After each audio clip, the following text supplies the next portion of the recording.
রবকে তোমার দিন কি তোমার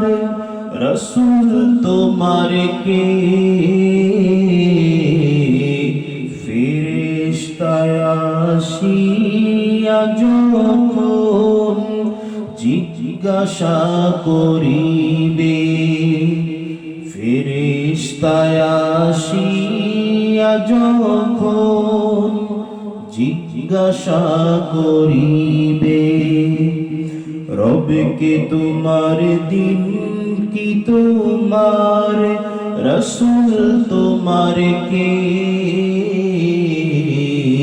ফেরেশতায় আসিয়া যখন জিজ্ঞাসা করিবে ফেরেশতায় আসিয়া যখন জিজ্ঞাসা করিবে।